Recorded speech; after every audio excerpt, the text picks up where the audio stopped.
부산 안순교의 오늘의 밥 시간입니다. 1월 13일 월요일 오늘의 밥은 여호수아 9장 1절로 15절 말씀입니다.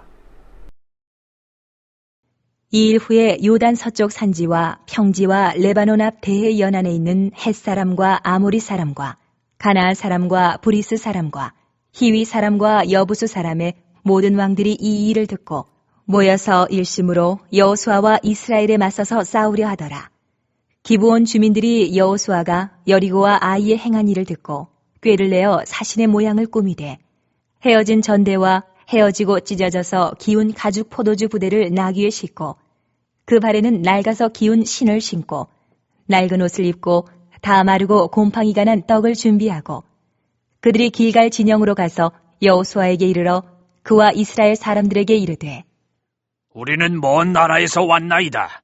이제 우리와 조약을 맺읍시다. 하니 이스라엘 사람들이 히위 사람에게 이르되 너희가 우리 가운데 거주하는 듯하니 우리가 어떻게 너희와 조약을 맺을 수 있으랴? 하나 그들이 여호수아에게 이르되 우리는 당신의 종들이니이다. 하매 여호수아가 그들에게 묻되 너희는 누구며 어디서 왔느냐? 하니 그들이 여호수아에게 대답하되 종들은 당신의 하나님 여호와의 이름으로 말미암아 심히 먼 나라에서 왔사오니 이는 우리가 그의 소문과 그가 애굽에서 행하신 모든 일을 들으며 또 그가 요단 동쪽에 있는 아모리 사람의 두 왕들 곧 헤스본 왕 시혼과 아스다롯에 있는 바산 왕 옥에게 행하신 모든 일을 들었음이니이다. 그러므로 우리 장로들과 우리나라의 모든 주민이 우리에게 말하여 이르되 너희는 여행할 양식을 손에 가지고 가서 그들을 만나서 그들에게 이르기를 우리는 당신들의 종들이니 이제 우리와 조약을 맺읍시다 하라 하였나이다. 우리의 이 떡은 우리가 당신들에게로 오려고 떠나던 날에 우리들의 집에서 아직도 뜨거운 것을 양식으로 가지고 왔으나 보소서 이제 말랐고 곰팡이가 났으며 또 우리가 포도주를 담은 이 가죽 부대도 새 것이었으나 찢어지게 되었으며 우리의 이 옷과 신도 여행이 매우 길었으므로 낡아졌나이다. 한지라 우리가 그들의 양식을 취하고는 어떻게 할지를 여호와께 묻지 아니하고 여호수아가 곧 그들과 화친하여 그들을 살리리라는 조약을 맺고 회중 족장들이 그들에게 맹세하였더라. 요단강을 건너고 여리고성 아이성 전투를 치르고 다듬지 않은 돌로 또 하나님 앞에 제사를 드리고 이런 상황 가운데 이제 가나안 땅의 거민들이 서로 연합하여서 이스라엘과 싸우려 합니다. 이 가나안 땅 거민들의 연합 속에는 기브온이라는 족속도 포함되어 있었습니다. 기브온도 가나안 연합국들과 함께 이스라엘에 맞서 전쟁하려고 했는데 이 기브온의 족속이 마음을 바꿨습니다. 소문을 듣자니 이스라엘은 우리가 감당할 사이즈가 아니다. 이제 이스라엘은 여호와라는 신이 도우시고 보호하시는 감당할 수 없는 민족이다. 우리가 살 길은 오로지 항복하는 것밖에 없다. 이렇게 생각하고 오늘 말씀의 내용처럼 이스라엘을 찾아가 화친을 맺자고 청하게 되고 이스라엘은 기브온이 멀리서 온 족속인 줄 알고 하나님의 이름으로 화친을 맺고 맙니다. 근데 사흘이 지나서야 기브온 주민들이 가나안 주민들이라는 것을 알게 되죠. 이미 때는 늦었습니다. 하나님의 이름으로 맹세를 했기 때문에 기브온 주민을 어떻게 할 수가 없습니다.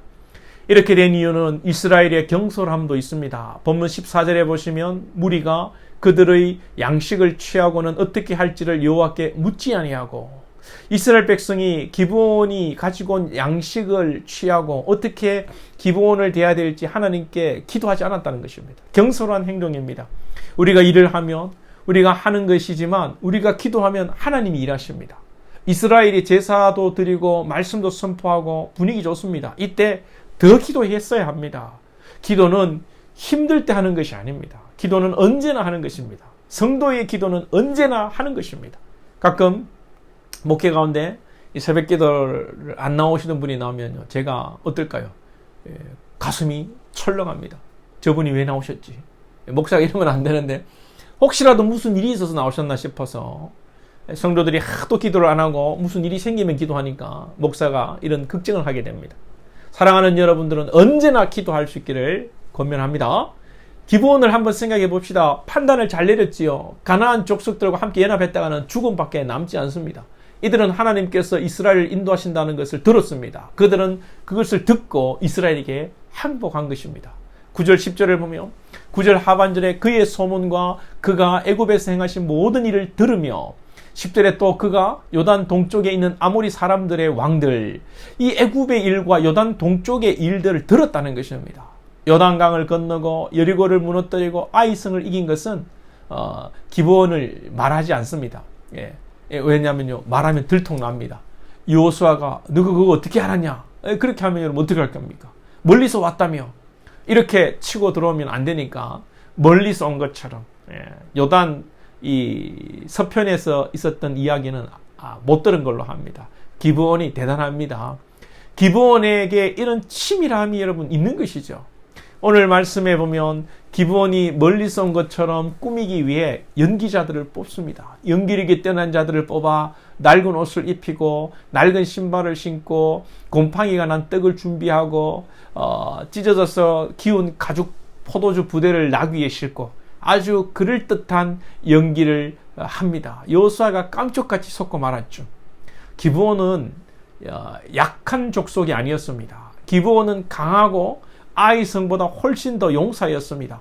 이스라엘에게 대패를 안겨주는 아이성 사람들보다 훨씬 더 용사임에도 불구하고 연합군에 동참하지 않고 하나님을 두려워하고 하나님을 경외하고 하나님의 명령을 연구하고요, 멀리서 온 것처럼 속여가며까지 하나님의 복을 받고 살고자 하였습니다. 이것이 하나님의 은혜를 입는 비결 중에 하나입니다. 예수님께서 들어와 시돈 지방으로 나가실 때에 앞에 한 여인이 나와서 귀신 들린 딸을 고쳐달라고 간청할 때 예수님께서는 나는 이스라엘이 잃어버린 양 외에는 다른 데로 보내심을 받지 아니하였다. 즉 나는 이방 사람들에게 관심 없다. 그렇게 예수님 말씀하셨죠. 그런 모욕적인 은사 속에서도 이 여인은 맞습니다. 그러나 자녀들도 이 자녀의 떡을 어찌 개들에게 던질 수 있겠습니까? 그래도 개들도 제 주인의 상에서 떨어지는 부스라기를 먹나이다. 그래요. 저는 개입니다. 저는 개 같은 사람입니다. 그래도 개들도 주인의 상에서 떨어지는 부스라기를 먹으니 부스라기라도 좋으니 주인의 상에서 달라는 겁니다. 예수님께서 이 여인의 믿음을 크게 칭찬하시죠. 은혜를 사모하는 자에게, 하나님께 나오는 자에게 하나님께서 은혜와 긍휼을 베푸십니다. 분명히 여호수아가 기도하지 않고 하나님께 엽죽지 않고 기브온과 언약을 맺은 것은 성급한 행동이었습니다. 그러나 하나님께서는 이런 잘못으로도 택한 족속 기브온을 구원하시는 선을 이루어 가시는 모습이죠. 우리의 허물도 선으로 바꾸시는 하나님, 당신의 택한 백성을 구원으로 인도하시는 하나님을 오늘도 우리가 의지하고요, 기브온처럼 또 주님의 은혜를 사모하는 갈급함이 있는 저와 여러분 되기를 소망합니다.